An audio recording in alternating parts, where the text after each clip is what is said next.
You're listening to the N2K Space Network.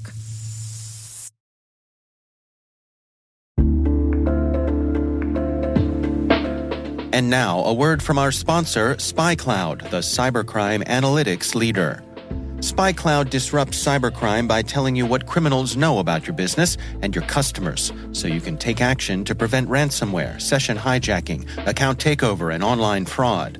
SpyCloud constantly recaptures and analyzes new data from the criminal underground, including credentials, session cookies, and PII siphoned from malware-infected devices. With knowledge of the specific exposed data criminals have in hand from InfoStealer malware on managed and unmanaged devices, security teams can respond with a more efficient and effective process called post-infection remediation that fits seamlessly into existing incident response frameworks. Get SpyCloud's post-infection remediation guide outlining the 7 steps for preventing a malware infection from becoming a full-blown ransomware incident. Visit spycloud.com/cyberwire. That's spycloud.com/cyberwire. And we thank SpyCloud for sponsoring our show.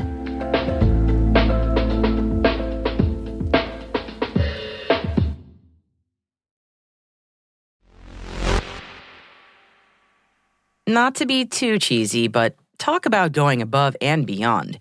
Many satellites put into orbit for purposes like Earth observation literal decades ago are still working away. And that's built to last. That's return on investment. That's way, way over time.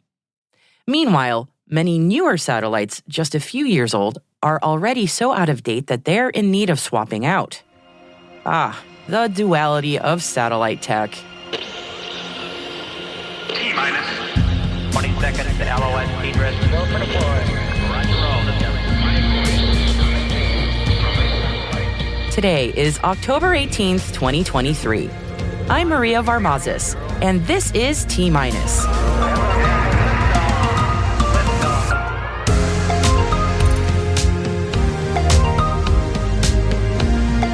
Canada's putting big money on its next generation of Earth observation satellites.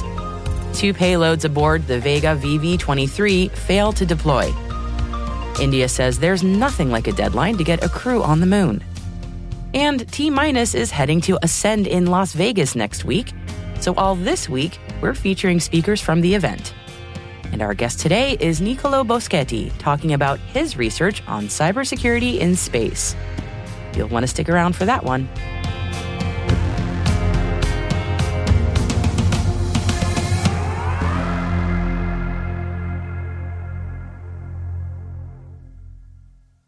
On to our Intel briefing for today.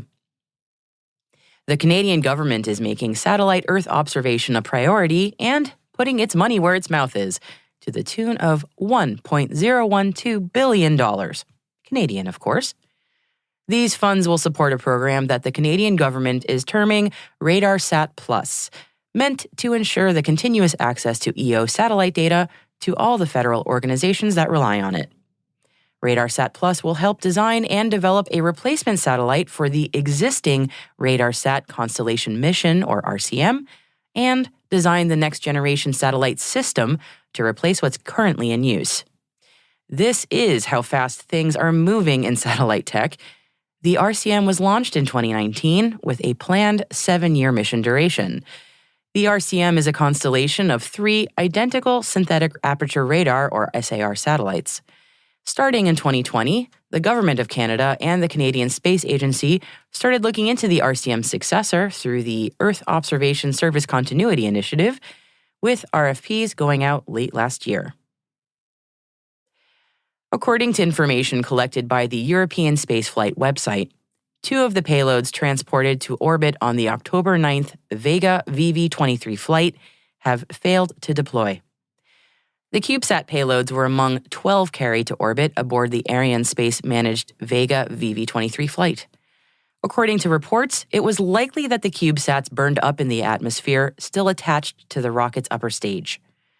Arianespace told European Spaceflight that the EST Cube 2 and Answer Leader CubeSats likely failed to separate from their respective deployers. All other payloads are said to be performing nominally. 3 German space companies, Rocket Factory Augsburg, Yuri, and Atmos Space Cargo, have announced a new partnership. The companies are planning to launch a joint end-to-end service called EVA for microgravity life science research and in-orbit product development. The companies believe that EVA will offer a flexible alternative to the International Space Station as a platform for microgravity research. Rocket Factory Augsburg will be responsible for the launch service, including the launch system, infrastructure, outbound logistics, and operational launch campaign. They will be delivering Atmos Space Cargo's Phoenix capsule with Yuri's science taxi to a precise target orbit. Launch campaigns are planned to be carried out from Saxford Spaceport in Scotland, UK. The UK Space Agency has announced a new program to help businesses unlock the benefits of satellite data and services. UKSA says global satellite services currently support activity that contribute £370 billion to the UK economy, which is around 17.7% of the nation's GDP. Unlocking Space for Business is an 18-month program designed to bring untapped benefits from satellites to hundreds of new organizations across the UK. More information can be found through the link in our show notes. Portuguese space traffic management company Neuraspace has partnered with Belgium star tracking company ArcSec to develop a novel way to detect space debris. The companies are aiming to track smaller objects in space and improve orbit calculations. As part of the partnership, Neuraspace will use data from ArcSec star trackers to enhance its space traffic management system using AI to generate precise data for risk assessment. India continues to be buoyed by its latest space accomplishments. The country's Prime Minister Narendra Modi has directed India's space agency to aim for a crewed mission to the moon by 2040. Modi directed the India Space Research Organization to establish an India space station by 2035. The Prime Minister called for the development of a roadmap for future moon missions, the construction of a new launch pad, and the setting up of human-centric laboratories. ISRO's first test flight for India's first human spaceflight, Gaganyaan, is scheduled for later this week. The mission aims to demonstrate the country's ability to send crewed space missions. On to some U.S. military contract announcements now. AF Works, a technology directorate of the Air Force Research Laboratory and the innovation arm of the Department of the Air Force, has selected Dante for a $1.2 million direct-to-Phase 2 contract. The contract focuses on AI-powered geospatial and broader data search for the Space Force to address the most pressing challenges in the Department of the Air Force. Dante states that it is the first Earth data search engine to enable expert and non-expert users to pose simple questions about physical places on our planet to access information generated daily by satellites, drones, analytics firms, social media, and more. And SpaceWorks, the innovation arm of the U.S. Space Force and part of AF Works, has selected Scientific Systems for a $1.5 million SITR Phase 2 contract. The contract is part of the SpaceWorks Orbital Prime program. Scientific Solutions says its U.S. Riptide, which stands for Unknown Satellite Real-Time Inspection, Pose, Tracking, and Identification, focuses on enabling in-space service assembly and manufacturing capabilities. Both the Department of the Air Force and United States Space Force are exploring the technology through the Orbital Prime program. The United States Space Force Enterprise has issued a request for information seeking advanced persistent cyber defenses against nation-state threats to operations. The Space Force is looking for a multi-pronged, long-term strategy involving a common ground architecture, providing centralized management and control of satellite operations through enterprise ground services. And if you're interested in learning more, we've included the full RFI in our show notes. And defense technology company Hawkeye 360 has closed the second and final of the company's Series D1 funding round with an additional $10 million, bringing the total Series D1 to $68 million. Investors for the second close included Lockheed Martin Ventures, which is the venture arm of Lockheed Martin Corporation. Hawkeye 360 and Lockheed Martin have also signed a strategic cooperative agreement to further the development of end-to-end remote sensing solutions for government and commercial customers, with a particular focus on delivering radio frequency intelligence systems globally.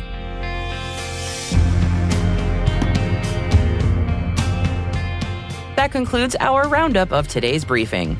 We've included a few extra stories on the selected reading section of our show notes on the latest Space ISAC conference and 3 on new space startups from the US, India, and Singapore. Links can also be found at space.n2k.com, and just click on this episode for more. Hey T- crew, if you find this podcast useful, please do us a favor and share a 5-star rating and a short review in your favorite podcast app. It'll help other space professionals like you to find the show and join the T- crew. Thank you so much for your support. We all really appreciate it.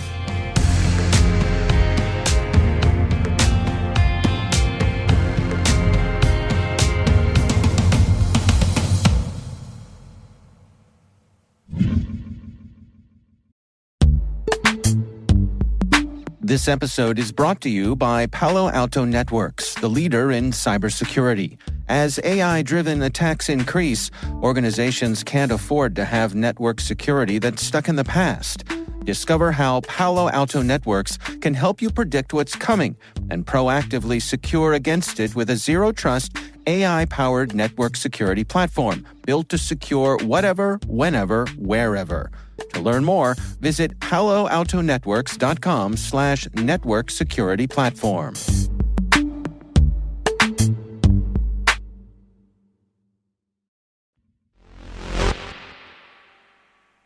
T- producers Brandon Karpf and Alice Carruth are heading to Ascend in Las Vegas next week. So all week this week, we're featuring speakers from the event. And our guest today is Niccolo Boschetti, who will be speaking about cybersecurity in space at Ascend. And I started off by asking him about ground stations as a service and what risks are involved in that. When the space activity started, very few people were launching satellites. And when you launch a satellite, you need the space vehicle and an antennas to communicate with it. Now, in 2023, we still need to communicate with our satellites. Physics is always the same, so we need radio waves or optics. The problem is that right now there are a lot of satellites, and space is much more democratic. Many people can send satellites in space without having to build a ground station and an antenna. And this was made possible by the market, by the creation of ground station as a service. Basically, companies that build and run ground station networks all over the globe and sell channel room or bandwidth to external customers to communicate with their birds, downlink the data, uplink updates or commands, and then receive those information from the satellite. This is more or less a ground station as a service in a nutshell. And so when one outsources such an important part of your operations to another, there are inherent risks there. I'm being very general on purpose. Well, I'd rather hear from you, really. What in your research on ground station as a service, from a security point of view, what have you seen? What have you noticed? Any trends or anything you wanted to review there? So, there are different typologies of ground station as a service. Very briefly, there are the old style, we could call them, basically they are a bent pipe architecture. Satellite communicates with an antenna, the antenna demodulates and decrypts the data and sends them to the customer. That is the easiest way to have a ground station as a service, and has been around for several years now. Now, with the cloud computing, cloud tools, AI, the ground station as a service sector is virtualizing. Customers can outsource to these companies more and more components of their operations with the satellite and with the data that the satellite is producing. And of course, when you start to put more and more services in a single bucket, the risks can be higher because it becomes easier for an attacker to understand where the data are where it's possible to create a denial of service. But at the same time, of course, since we are talking about cybersecurity, the more complex is the system, also the company is putting more security measures in place. So the point is that the ground station as a service is becoming more and more crucial for the operations and is becoming a more interesting target for cyber attackers. Let's say that.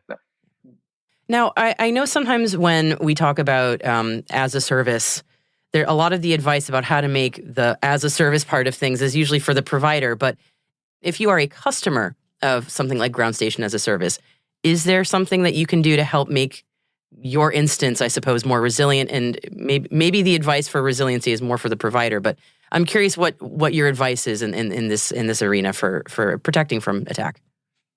Well, I believe that most of the job must be done by the provider. The user should know the basics of cybersecurity, and especially if you are dealing with the sensitive data.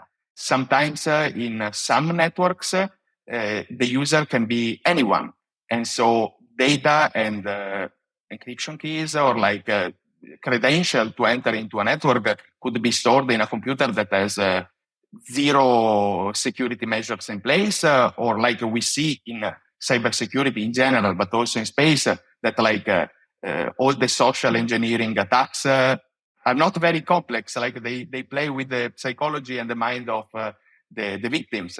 So I think that from a user point of view, there should be not a lot, but at least a bit of knowledge of the basics of what's going on.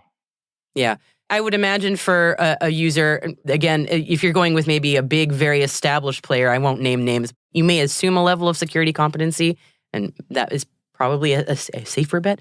But if you're going with maybe a smaller player, is there something that maybe you should be looking for when selecting such a provider to say, okay, I actually think that I have a better chance of this provider taking security more seriously?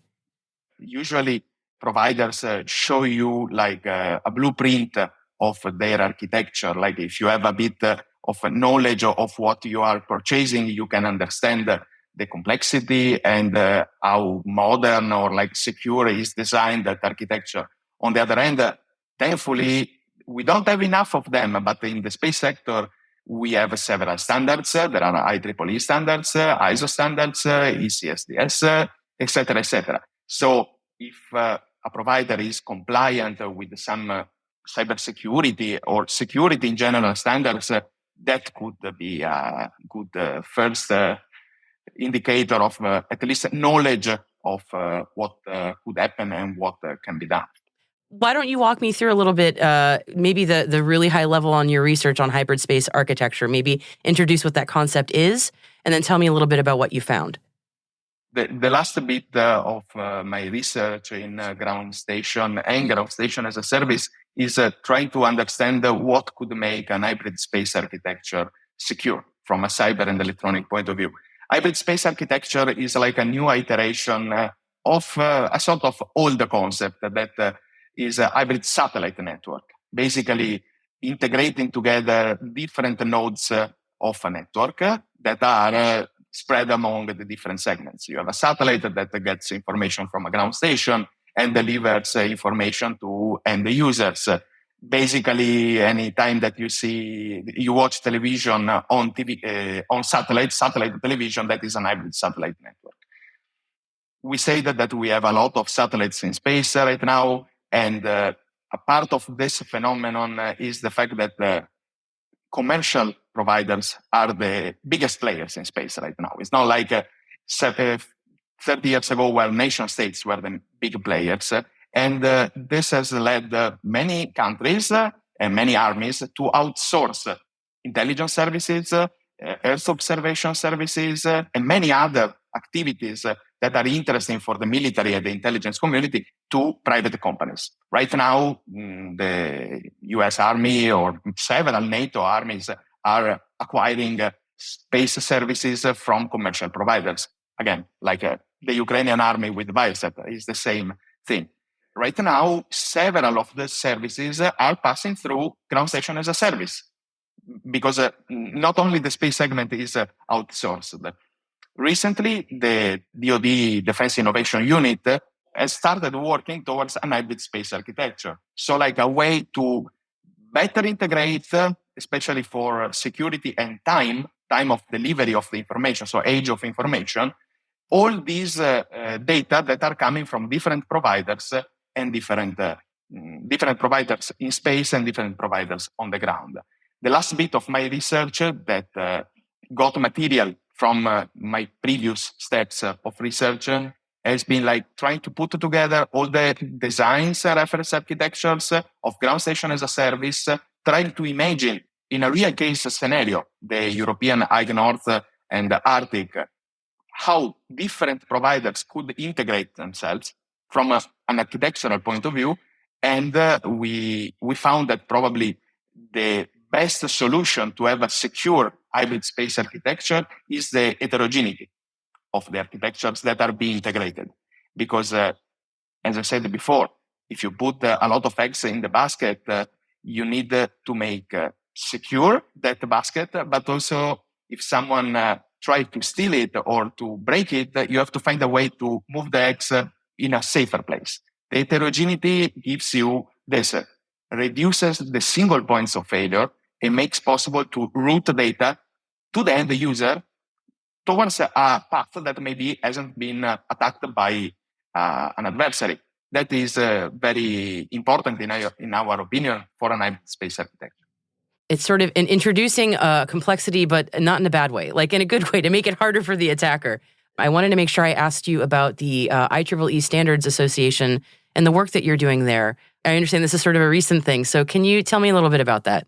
In June of this year, so June 2023, we presented a working group in the IEEE Standard Association for the creation of Space Cybersecurity International Technical Standard, and is an effort to, again, I was talking about the standards before, the community with technical guidance on how to design and build secure by design space missions. Because right now we are living with legacy technologies that are integrated with the new technologies, and we have still satellites that are 30 years old, still working.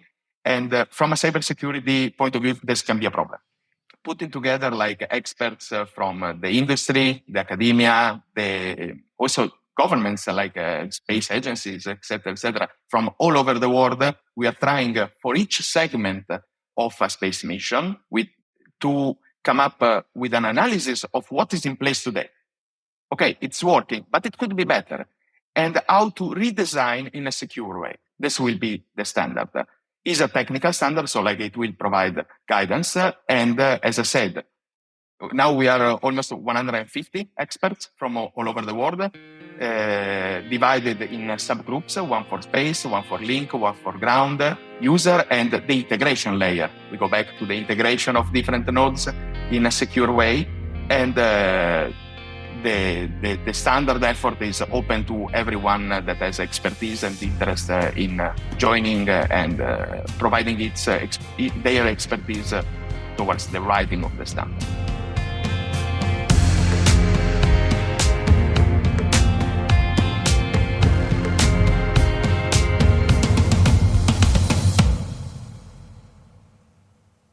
We'll be right back.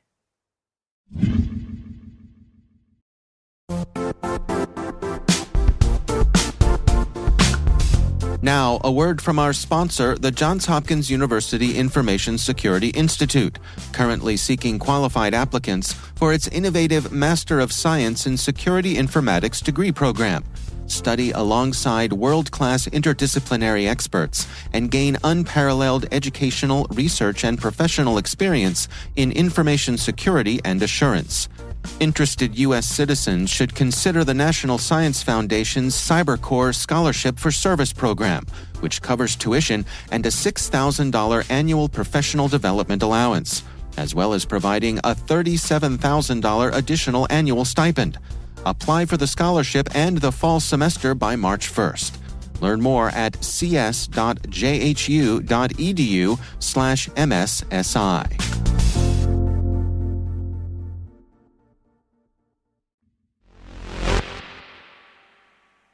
Welcome back. And staying with today's cybersecurity theme, the Mission Control TTX Hackathon, presented by the Space Generation Advisory Council and powered by the collective expertise of the AIAA Aerospace Cybersecurity Working Group, Space ISAC, Cornell Aerospace Adversary Lab, and Embry-Riddle Aeronautical University, is taking place this Saturday, October 21st. Participants will embark on a journey as decision makers, tasked with detecting, diagnosing, and responding to a simulated cyber attack on space infrastructure. This mission calls for a blend of skills in cybersecurity, space engineering, policy, law, and more. Participants can compete as individuals or independent teams, with each participant having the opportunity to work directly on a real-world use case provided by the organizing groups. Winners will be showcased at next week's Ascend conference in Las Vegas. More details and registration can be found by following the link in our show notes.